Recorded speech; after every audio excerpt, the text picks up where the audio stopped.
बुद्ध के विचारों को जीवन में उतारने से हमारी सभी समस्याएं खत्म हो सकती हैं, अशांति दूर होती है और मन शांत हो जाता है।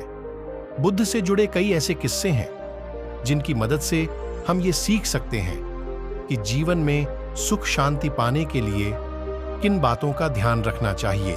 यहाँ जानिए एक ऐसा किस्सा जिसमें बुद्ध ने समझाया है कि दूसरों को हम हमारी बातें किस तरह समझा सकते हैं।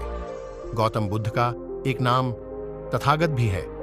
तथागत नियमित रूप से अपने शिष्यों को और अन्य लोगों को उपदेश दिया करते थे। एक दिन जब वे उपदेश दे रहे थे, उस समय एक व्यक्ति ने बुद्ध से पूछा कि मैं ध्यान करना चाहता हूं, लेकिन ध्यान करने बैठता हूं तो मन नहीं लगता है। बुद्ध ने कहा कि फिर से कहिए, आपने जो अभी कहा है। उस व्यक्ति ने वही बात फिर से कह दी। बुद्ध ने कहा कि एक बार और बोलिए। व्यक्ति ने फिर से वही बात कह दी। इस बार बुद्ध ने कहा कि अब मैं आपके प्रश्न का उत्तर देता हूं। मन में विचारों के अभाव का नाम ध्यान है। मन का भोजन विचार है, और जब हम मन को उसका भोजन यानी विचार नहीं देते हैं, तब मन ध्यान में लग जाता है। बुद्ध ने भी अपनी बात 3 बार दोहराई।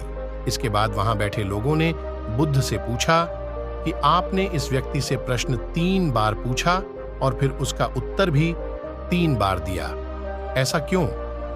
बुद्ध ने कहा कि मेरा अनुभव है कि अधिकतर लोग सिर्फ पूछने के लिए प्रश्न पूछ लेते हैं, हमारा और खुद का समय नष्ट करते हैं। मैं 3 बार प्रश्न इसलिए पूछता हूं ताकि सामने वाले की गंभीरता मालूम हो जाए। पूछने वाले को भी अपने प्रश्न के मामले में गंभीर रहना चाहिए। मैंने प्रश्न के उत्तर भी 3 बार दिए हैं ताकि मेरी बात सामने वाले व्यक्ति को अच्छी तरह समझ आ सके और मेरी बात उसके मन में उतर सके।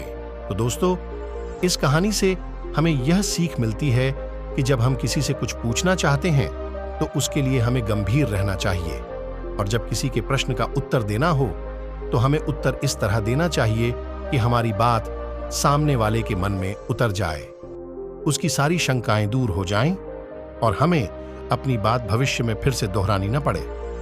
तो दोस्तों, फिर मिलेंगे अगले किसी वीडियो में। तब तक के लिए आप अपना ख्याल रखना और हमेशा मुस्कुराते रहना। और गौतम बुद्ध की यह सीख अच्छी लगी हो तो मेरे YouTube चैनल को जरूर सब्सक्राइब करें।